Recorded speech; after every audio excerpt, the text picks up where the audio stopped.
बाद जो mister A.K. Doval जो इंटेलिजेंस ब्यूरो के चीफ है, उन्होंने बाद में अपने बयान में भी कहा है, ये बात खुद कही है कि जो उन्होंने नेगोशिएशंस किए उनके साथ, कहते हैं 110 बार नेगोशिएशन, 110 घंटे तक नेगोशिएशन किया गया, वो बेमतलब ही था। अगर वो ना किया जाता तो ज्यादा बेटर था। डोवाल जी ने जो मैं आपको एग्जैक्टली बता देता हूँ जो फ्रेज यूज किया था, इंफॉर्मेशन ब्यूरो के वो चीफ रहे हैं, उनको अवार्ड्स भी मिले हैं अपने प्रोफेशनलिज्म और उन्होंने जो काम किए हैं। उन्होंने कहा जो हमारा डिप्लोमेटिक फेलियर हुआ है, that was a bloody disgrace. उन्होंने ये शब्द यूज किए हैं because Mr. Doval was right on the front line in negotiations all this time through. In fact, he was one of the main members of the team negotiating with Taliban at that time, and those negotiations went on for 110 hours. And he was the head of those negotiations, so you can well imagine he was totally an inside man. Exactly. So he knew everything. So the point again is, he says कि जब aircraft Abu Dhabi जाता है Dubai, वहां पे जो airport है that is kind of a military airport operated by US forces, उनके under वो एयरपोर्ट है। तो क्या ऐसा हुआ कि उस time we could not impress upon the Americans to look at the severity of the situation and act upon it? After Amritsar, Dubai was Abu Dhabi airport was the only other option where something could have been done. Exactly. Otherwise वो पहले कांधार जा रहे थे land करने के लिए, कांधार में night landing facility नहीं, तो उसको डाइवर्ट करना पड़ा अबू धाबी। अबू धाबी में कोई 20-30 लेडीज और चिल्ड्रन को, बच्चों को 27-30 उनको छोड़ा गया, but nothing happened, nothing at all happened. And do you believe it, our ambassador was not even allowed to enter the Abu Dhabi airport. I mean, if this is not a disgrace, then what is? अगर हमारा diplomat ही नहीं जा सकता उस airport में, नहीं, यहाँ पे एक और मैं बोलना चाहता हूँ कि जो हमारे पॉलिटिशियंस हैं या जो भी डिसीजन मेकिंग में बैठे हैं, उनको हमारी जो है एनएसजी या हमारे जो स्पेशल फोर्सेस है उनके ऊपर विश्वास नहीं था, क्योंकि ऐसा एक्शन लेने के लिए जो है सिविल कैजुअलिटी गवर्नमेंट को एक्सेप्टेड नहीं थी, और जो भी अंदर जितने भी थे, चाहे उनके पास एक आर्म्स था या 2, जितने भी आर्म्स है, उनको डिसआर्म करने के लिए जो है हमारे को जो है ऐसे एक्शन के लिए सिविल कैजुअलिटी एक्सेप्ट करनी पड़ती है। जैसे अगर पुराने टाइम पे इजराइल ने जो पुराने टाइम पे क्यों आप अगर देखें तो रूस में ऐसा हुआ है, आप इजराइल को देखें, नहीं रूस के थिएटर में, रशिया के थिएटर में ऐसा ही हुआ है, जैसे इजराइल ने सिविल उन्होंने जो है ना करनी पड़ी। जी बिल्कुल तो ऐसा हमारे पास फैसिलिटी है, हम सब एक्शन ले सकते हैं, परंतु जिसने जो एक्शन लेना है, जिसने डिसीजन देना है, वो जो है थर्राते हैं वो वही करते हैं कि हमारा अगर अगर कैजुअलिटी होगी तो हमारे 20 वोट चली जाएगी। क्यों नहीं, और जगह जो है ये जो वही वोट बैंक की बात है। मैं कर्नल साहब की बात में जोड़ना चाहूंगा, क्यों नहीं हम ये डिक्लेयर कर देते कि हमारे इस प्लेन में जो लोग बैठे हैं, they are not civilian, they are our soldiers. नहीं प्रोफेसर साहब वो बात ठीक है, लेकिन मेरा ये मानना है कि सिविलियन गवर्नमेंट इन प्लेस है तो कहीं ना कहीं उसको हर एंगल से देखना पड़ता है। लेकिन मेरा ये मानना है कि जहां तक बात अगर टेररिज्म की बात आती है, these people understand only one language, you give them a little they will want more and more, ultimately they will want the whole of you. तो मेरा सिर्फ इसमें ये मानना है, जैसे अमेरिका में रहा है, और मैं इजरायलीज को बड़ा अच्छा मानता हूं सर इस मामले में, वो कहते हैं no negotiations, no compromise with terrorism. अगर कैजुअलिटीज होती हैं then so be it, and obviously I think you want to gain anything in life, there is a price to pay, there is a price to pay। बिल्कुल। अब वही जो आप कह रही थी शुरू में, कल को यही मौलाना अजहर वाली इंसिडेंट दोबारा हो सकती है। Kasab is also in the prison, Afzal Guru is also there. माफ कीजिए, यही रोकना चाहूंगी। इसमें एक बात मैं एक ऐड करूंगा कि इसमें अगर हम बाहर क्यों जाएं, हम अपने भारत में ही देखें, पंजाब में हम देखें, पंजाब में जिस तरह से जो केपीएस गिल साहब ने जो आतंकवाद को रोका, उसमें यही है।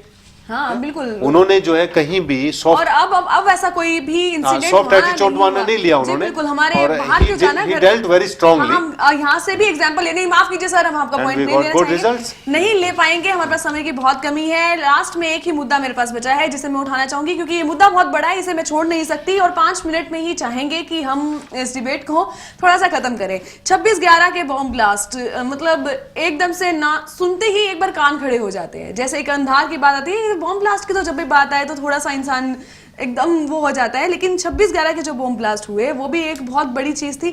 उसमें जो नाम निकल कर आए, 10 लोग थे बेसिकली वहां पर, लेकिन 9 मर गए, 1 बच गया। बचा कौन? अजमल आमिर कसाब। हम सब जानते हैं वो बचा हुआ है। बचा था वो अलग बात है, फांसी की सजा मिली वो अलग बात है, लेकिन आज भी बचा हुआ है। मुद्दा ये है क्यों बचा हुआ है, ये पूछना चाहूंगी। क्यों नहीं उसको फांसी की सजा दी क्यों नहीं जाती? मुझे लगता है हम कहीं ना कहीं वहीं घूम के वापस आ जाते हैं। Another Afzal Guru story is repeating itself basically, nothing else is happening here. ठीक है ना, that man should have been hanged I mean the moment the sentence was passed. इस इंसिडेंट में साक्षी जी एक बात और भी हमारे सामने आती है कि जिस तरह से एक तो यह है कि समुद्री सीमा हमारी जो है उसकी जो कमजोरी है वो हमारे सामने आई इस घटना से कि किस तरह से हमारी समुद्री सीमा का प्रयोग हुआ। दूसरा ये है कि अगर उस घटना को हम थोड़ा सा डीपली देखें तो कोलंबो में जब ये टेररिस्ट वहाँ के समुद्र तट पे आते हैं तो एक मछुआरे ने इनको देख लिया था और उस मछुआरे ने as a true citizen, as a vigilant citizen उस मछुआरे ने पुलिस को इंफॉर्मेशन दे दी थी। उसके बाद भी पुलिस जो है उसने कोई कार्रवाई नहीं की और उन्होंने फिर इतना बड़ा तांडव जो है बॉम्बे में मचाया। वही प्रशासन की फिर से कमी आ गई। वही जो मैं बोला था कि इंटेलिजेंस, तो इसका मतलब हमने क्या इंटेलिजेंस, इसका मतलब बॉम्बे में 93 और उसके बाद की जो घटना है उनसे हमने कुछ नहीं सीखा। हाँ, कुछ भी नहीं सीखा। मुझे तो लगता है हमने आज तक कुछ नहीं सीखा। उस टाइम टाइम्स ऑफ इंडिया में एक बड़ा अच्छा एक मतलब वो आया था 2 लाइन, आप politicians fiddle as innocents die. ठीक है, तो मेरा सिर्फ कहने का मतलब है कि in democracy when the politicians are running the country तो they have to be also professional somewhere और the other down the line. जी बिल्कुल, होना पड़ेगा। It's not always, I mean, they cannot play the politics in each and everything. हाँ बिल्कुल।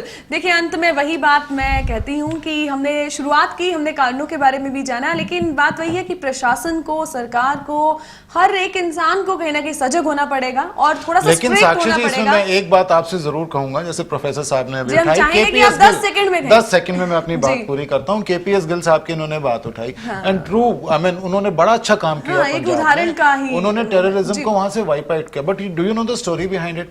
Colonel साहब would obviously be knowing it कि हमारा जो कोवर्ट कैपेबिलिटी था पाकिस्तान के खिलाफ, that had reached at such a good level. I mean, ISI and RAW, they've had meetings. I mean, so I've come to know कि where ISI used to literally fold their hands in front of RAW, भाई हमें बख्श दो, क्योंकि हम भी वहाँ पे, you know, things have been going on in Pakistan. They don't happen on their own. But out of the blue, Mr. I.K. Gujral, I think hardly stayed Prime Minister for even less than a year. Another 20 seconds have gone, sir. He comes, goes to Kashmir. And overnight he says this covert capability is not needed, abolish it. He finishes it off. Simple as that. जिस capability को खड़ा करने के लिए इतने साल लगते हैं, आई मीन आज the army guys they will tell you कितना पेनफुल होता है, और एक कैपेबिलिटी बनाना एंड अ पॉलिटिशियन कम्स और कहता है कि मेरा सोचना इसकी जरूरत नहीं है, हमें पाकिस्तान से अच्छे रिलेशन करने हैं तो इसको खत्म कर दो। And Pakistan is all the more happy. उनको क्या प्रॉब्लम है सर, वो तो चाहेंगे ऐसा हो। उसी कोवर्ट कैपेबिलिटी की वजह से आईएसआई ने बाद में मतलब अपने उसमें माना है पाकिस्तान ने कि पंजाब का टेररिज्म खत्म होने में उसका हाथ था बहुत बड़ा। बिल्कुल था जी। सॉरी, ये जो 9/11 की जो बात हो रही थी, आपके पास भी 20 सेकंड ही देना चाहूंगी। वही मैं बता रहा हूँ कि उस टाइम पर सिर्फ वही है डिसीजन मेकिंग। हमारी जो है जो एरिया हेडक्वार्टर है बॉम्बे का, उन्होंने पूरे के पूरे जितने भी 6-7 टारगेट थे सबको कॉर्डन कर रखा था। हुक्म की वेट थी कि कौन आएगा।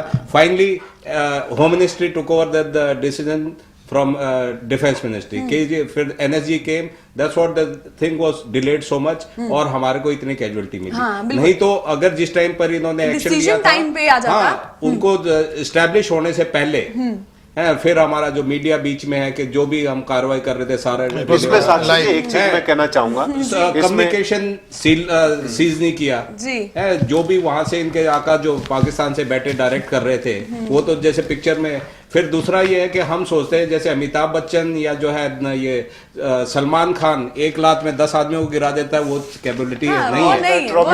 एक आदमी को अगर एक आदमी को गोली लग जाती है तो वो बिल्कुल सर बिल्कुल सही कह रहे हैं इसमें मैं आपको एक बात कहना चाहूंगा कि जिस प्रकार से भारत में 89 ऑनवर्ड्स उग्रवाद शुरू हुआ और 89 ऑनवर्ड्स भारत में कोalition पॉलिटिक्स शुरू हुई, कहीं ना कहीं ये जो अपैथी हमारे सामने है, ये जो एक अपैथी हमारे सामने है कि पॉलिटिकल डिसीजंस क्यों नहीं आ रहे हैं, पॉलिटिकल विल क्यों नहीं है, इस सब के पीछे कहीं ना कहीं मेरा ये मानना है कि ये हमारी जो कोalition पॉलिटिक्स है ये भी जुड़ी हुई है।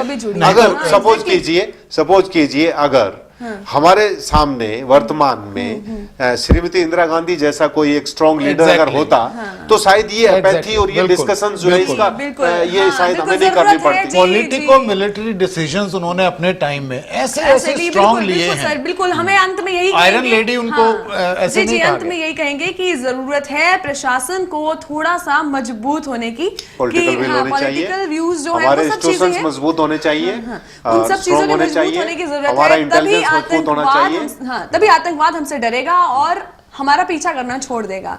जी बिल्कुल, हमने आज बात की, कुछ इंसिडेंट्स हमने उठाए जो मोटे मोटे इंसिडेंट्स हैं जिन्हें सुनकर ही हम कांप जाते हैं, जिनका नाम सुनकर ही हम कांप जाते हैं।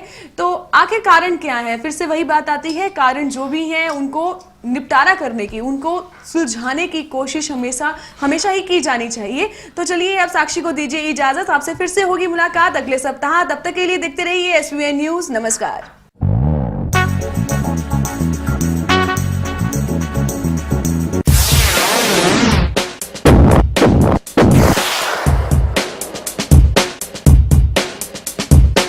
जिंदगी के उतार चढ़ाव के अनोखे रंग और उनसे जुड़े उतने ही मुद्दे, चाहे वो हो शिक्षा, भ्रष्टाचार, स्वास्थ्य, राजनीति, अपराध, महिला सुरक्षा, भ्रूण हत्या, किसान और कृषि, पर्यावरण, खेल और ना जाने कितने मुद्दे। इन सभी और अनेकों मुद्दों पर हम करेंगे परिचर्चा SVN न्यूज के खास कार्यक्रम इशू टुनाइट में। Issue tonight at 9 on Saturdays and Sundays, only on SVN news.